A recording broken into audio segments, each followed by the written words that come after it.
ગુજરાત બોર્ડની 2026ની પરીક્ષાનું ટાઈમટેબલ આવી ગયું છે. ચલો ફટાફટ મુખ્ય તારીખો જાણી લઈએ. ઓફિશિયલ પરિપત્ર ઘણો મોટો છે, પણ ચિંતા નહીં, અમે એમાંથી કામની બધી વિગતો અહીં લઈ આવ્યા છે. આપણે ધોરણ 10 અને 12ના ટાઈમટેબલ, બીજી પરીક્ષાઓ અને વિદ્યાર્થીઓ માટેની ખાસ સૂચનાઓ પર નજર કરીશું. આખું ટાઈમટેબલ જોવું થોડું અઘરું પડી શકે, ખરું ને? ચાલો તેને એકદમ સહેલું બનાવી દઈએ. સારું, તો સૌથી પહેલાં વાત કરીએ ધોરણ 10ની બોર્ડ પરીક્ષાના ટાઈમટેબલની. ધોરણ 10ની મોટાભાગની પરીક્ષાઓનો સમય આ જ રહેશે, સવારે 10 વાગ્યાથી બપોરે 1:15 સુધી. આ રહી ધોરણ 10ના મુખ્ય વિષયોની તારીખો. કેલેન્ડરમાં અત્યારથી જ માર્ક કરી લેજો. ચાલો હવે આગળ વધીએ અને ધોરણ 12 વિજ્ઞાન પ્રવાહનું શિડ્યુલ જોઈએ.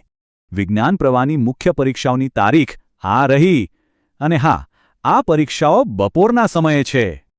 અને હવે ધોરણ 12 સામાન્ય પ્રવાહના પરીક્ષા કાર્યક્રમ પર એક નજર. સામાન્ય પ્રવાહનું લિસ્ટ લાંબુ છે, પણ આ રહ્યા કેટલાક મુખ્ય વિષયો અને તેમની તારીખો. મુખ્ય પ્રવાહો સિવાય વ્યાવસાયિક અને સંસ્કૃત પરીક્ષાઓનું સમયપત્રક પણ જાહેર થયું છે. જેમ કે વ્યાવસાયિક પ્રવાહની પરીક્ષાઓ ફેબ્રુઆરીના અંતમાં શરૂ થશે. આખું લિસ્ટ જરૂરથી જોઈ લેવું. ચાલો હવે તારીખો સિવાયની પણ કેટલીક બહુ જ અગત્યની સૂચનાઓ પર ધ્યાન આપીએ. તો પરીક્ષા ખંડમાં કઈ કઈ બાબતોનું ખાસ ધ્યાન રાખવાનું છે?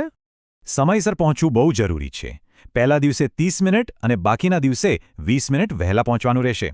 ધ્યાન રહે, મોબાઈલ, ડિજિટલ ઘડિયાળ કે કોઈપણ ઇલેક્ટ્રોનિક ગેજેટ લઈ જવાની સખત મનાઈ છે. પણ હા, એક અપવાદ છે. ધોરણ 12ના વિદ્યાર્થીઓ પરીક્ષામાં સાદું કેલ્ક્યુલેટર વાપરી શકશે.